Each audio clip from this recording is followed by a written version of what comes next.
Symptoms of traumatic encephalopathy syndrome are common in community-dwelling adults. So here's a paper that may ruffle some feathers, but let's inject some nuance into this. It's a March 2024 study that was basically saying, hey, we've got this new traumatic encephalopathy syndrome criteria, which is basically a way to diagnose CTE in living people, because chronic traumatic encephalopathy can only be diagnosed on autopsy. So the National Institute of Neurologic Disorders and Stroke came up with a consensus criteria to say, hey, if people meet these criteria, then maybe they have traumatic encephalopathy syndrome, which would correlate with CTE on autopsy. So that's where we're at. The aim of this study, I'm quoting, the aim of this study is to examine the prevalence of TES symptoms in a group of community-dwelling healthy adults as defined by the National Institute of Neurologic Disorders and Stroke consensus criteria, and their association with history of repetitive neurotrauma. We believe that it's imperative to examine the prevalence of the clinical symptoms of TES in a community-dwelling population to understand the potential specificity of these criteria.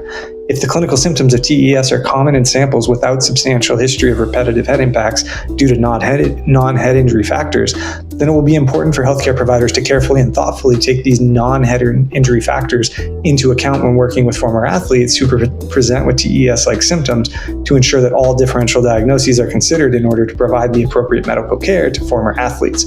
Basically saying, not all athletes have TES. Compare community-dwelling adults to athletes, people with head exposure and not head exposure. How many people meet the criteria of TES? Because if a bunch of people are meeting the criteria for TES that don't play sports, maybe it's not the head impacts. Maybe we've got to be treating something else. That's important to know. Nuance as a clinician is really important. So what did they find?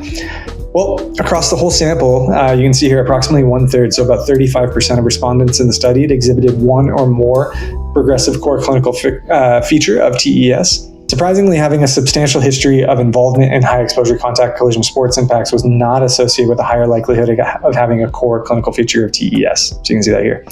What we did find is that individuals with a significant history of contact sports were actually less likely to have a history of anxiety, and you'll see why that's important in a second.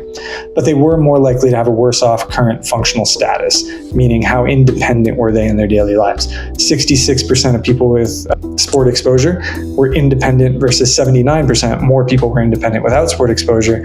But this was the only statistically significant correlation, meaning that as we got less independent, there was no real significant difference between who was more independent or not in sport versus non-sport. In a multivariable logistic regression model, so basically when we look at multiple factors, a history of substantial contact sport exposure was not predictive of endorsing one or more clinical core features of TES.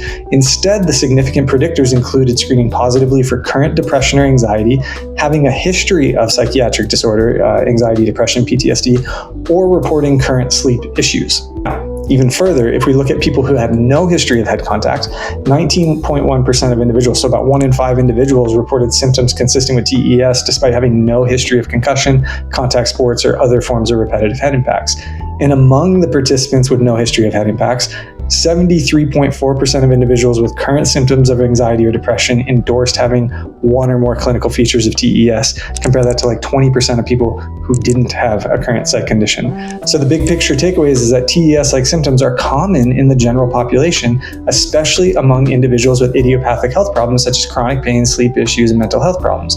Former contact sports athletes and their healthcare providers may inadvertently misattribute the etiology of TES features to prior head impacts instead of co-occurring health issues, potentially leading to the misdiagnosis of TES.